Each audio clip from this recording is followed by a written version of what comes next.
Hey everybody, welcome back to the Kit Cave. First of all, apologies for the lack of updates on this build. Sadly, I've been quite poorly the last couple of weeks. I've come down with a dosage of the dreaded lurgy, for which I'm still recovering from. So I do apologise for my voice and if I'm a little bit sniffly. Just trying to get over the worst of it, which sadly has meant that that progress on this particular build has slowed somewhat. However, just a quick update for you. I'm feeling a little bit better, still quite poorly, but thought I'd better get a video up. Appreciate everybody that has subscribed, watched other videos, hit the like button and left comments. It is appreciated. Excuse me. But I have made a little bit of progress a week or so ago with this kit before I really did succumb to the dreaded flu.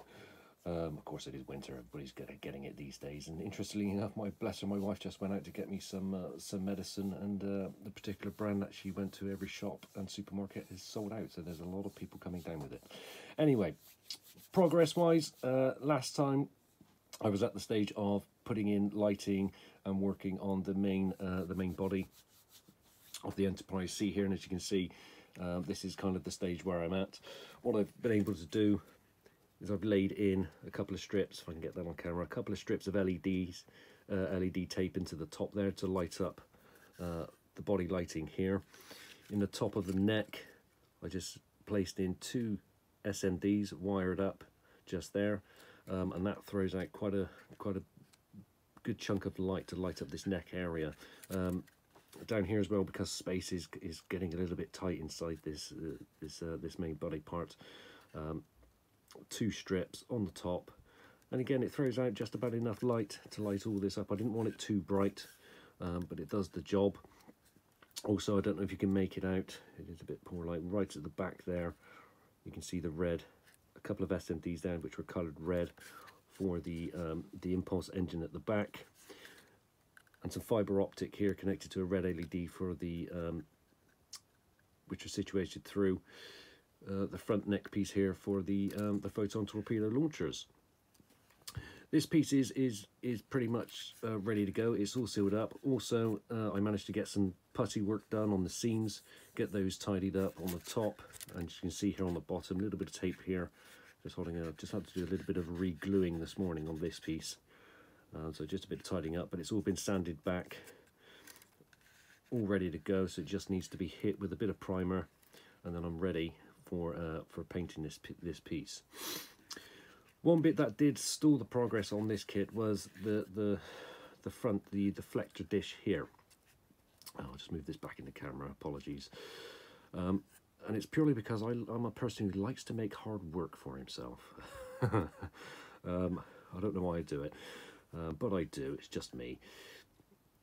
Something I've mentioned before, when I put these kits together, I'm not a particular modeler who likes to have these clear pieces painted either red or blue. I like them to be cleared and left frosted, and let the light that I install into the kits show the colour of the blueness, either blue or red. Okay, and that kind of presented me a bit of a problem as to how to install an LED in here, a blue LED to light up the deflector dish here,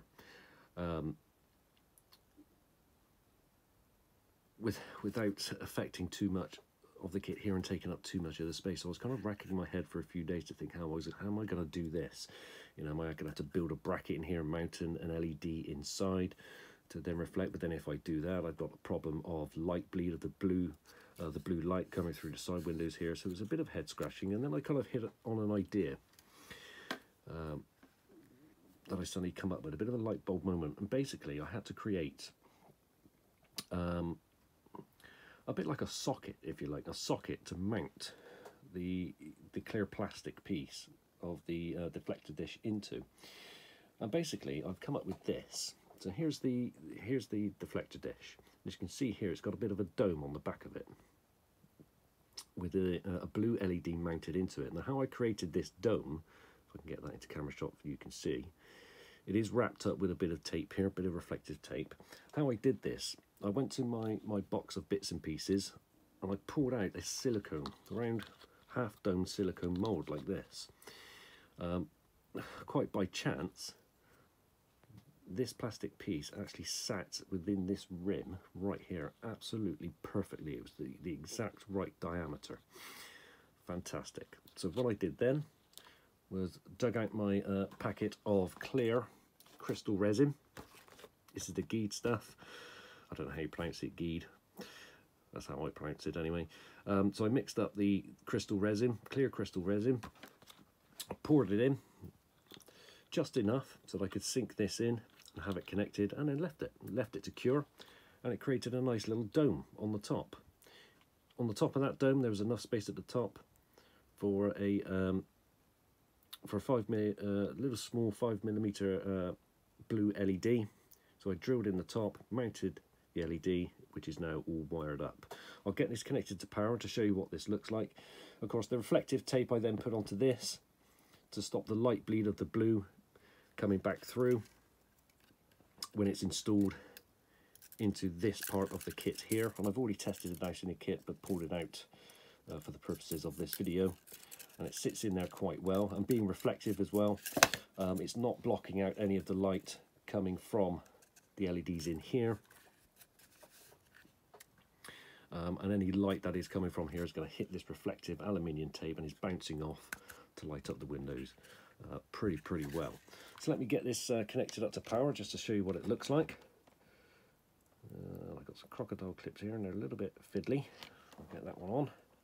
I'll get that one on. I hope everybody is doing okay, and other people haven't come down with the flu, because it's not nice. I've had it for 2 weeks and it's lingering. It just doesn't want to budge.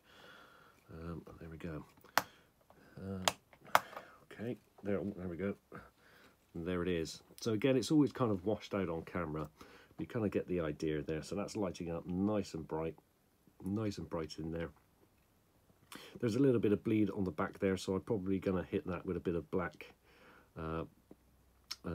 paint, a little black enamel just to cover that. But again, I've tested this actually inside the model and it doesn't bleed through that much, so I may not even do that.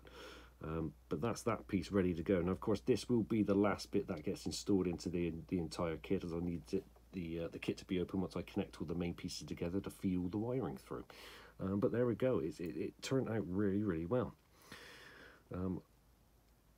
As I said, it took me a few days of racking my brains of thinking, how was I going to do this without actually physically painting the clear plastic part, which, as I mentioned, I just don't like doing that. And then, yeah, I'm very happy with that. Came up with that idea. Let me just connect the power up to the main body piece here, just to show some of the lighting as it's going to come through. Now, of course, the lights are on, so it's not going to be quite as bright as it will look with the lights turned off. But again, I didn't want the lights to be shining out, really bright from the kit itself. Oh, come on, these clips are very fiddly, and it's very thin wire, but there we go. So you can see there how it's lighting up with just those 2 strips of LED tapes, LED tape, and the two bits either side. It's lighting up really well. Again, with the fibre optic there, bringing out the redness of the torpedo launchers at the front, and of course they will be chopped down once all the painting is done. And again, at the back there, we can see the impulse engine nicely lit up. And there we go. Very happy with that. Very happy with that indeed. So that's kind of where I am, everybody, with this build. I'm kind of at the stage now. I'm just ready to start doing all the paint work, and I'm going to be painting these sections. Now, the main sections, the wart nacelles, the topsails are here again on the edge. That's been filled in, the putty work's been done there, and it's all been wet sanded back down, being careful to keep this little line that runs around the edge. So that's all ready to be a bit of primer onto the top, onto the saucer section there. I get this piece primered over, grey primer, and then I can start with the actual airbrushing and painting of it all. It's all going to be done in sections. I'll post more videos as the progress as I do that. I'm also going to be been teaching myself the last couple of days how to use video editing software, because I'm not that technically minded when it comes to using computers.